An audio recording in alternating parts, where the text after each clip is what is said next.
Chairperson দেশনেত্রী বেগম খালেদা জিয়ার জন্মবার্ষিকী উপলক্ষে মিলাদ ও দোয়া মাহফিলের আজকের সভার প্রধান অতিথি ঢাকা মহানগর উত্তর বিএনপির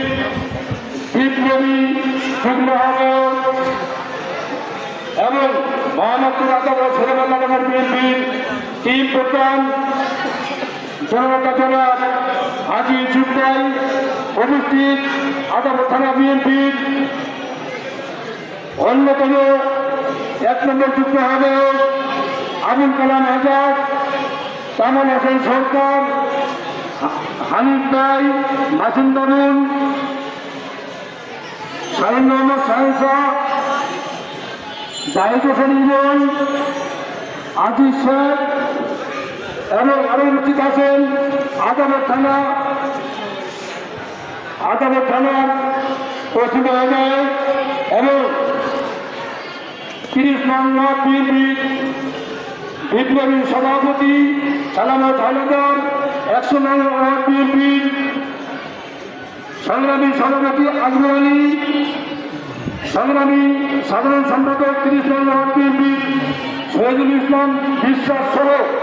বিভিন্ন পর্যায়ের নেতৃবৃন্দ সবাইকে 100 নং ওয়ার্ড বিএনপির পক্ষ থেকে সংগ্রামী শুভেচ্ছা অভিনন্দন। সংগ্রামী ছাত্র বন্ধুগণ, আপনারা জানেন আমাদের দেশনেত্রী বেগম খালেদা জিয়া নিজের জীবন বাজি রেখে কখনো কারো সাথে আপোষ করেননি, তখনই আপোষ করেননি। ওনাকে মঈনুদ্দিন ফখরুদ্দিন সরকার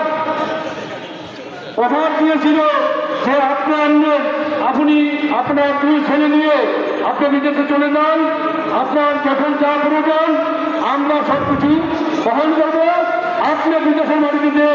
আরামে দিন কাটা। কিন্তু আমাদের নেত্রী সেই প্রত্যাখ্যান করে আমাদের জনগণের সাথে উনি বলেছে আমার যদি মৃত্যু হয় বাংলার মধ্যে মৃত্যু হবে, আমি কখনো দেশ ছেড়ে পালিয়ে যাবে না, জনগণকে ছেড়ে পালিয়ে যাবে না। বাংলাদেশের মানুষ ওনাকে সম্বোধন করে। আপনারা জানেন দেশনেত্রী বেগম খালেদা জিয়ার মনোবল দুর্বল করার জন্য ওনার 2 কলিজার টুকরা সন্তান তাদেরকে কিভাবে নির্মমভাবে অত্যাচার করেছে ফ্যাসিস্ট সরকার এবং তৎকালীন